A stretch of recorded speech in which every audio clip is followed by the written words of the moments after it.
এক দরবেশ নদীর পাড়ে বসেছিল।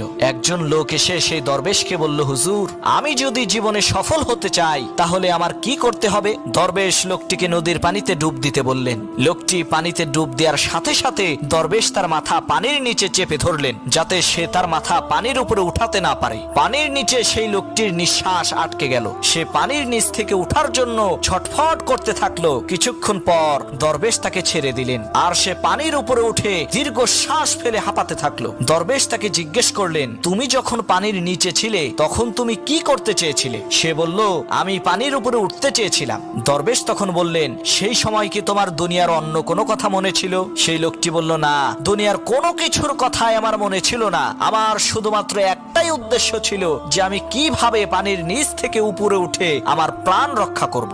দরবেশ বললেন, এইভাবে একটা লক্ষ্য আর উদ্দেশ্য নিয়ে কাজ করো, তাহলেই তুমি সফল হতে পারবে।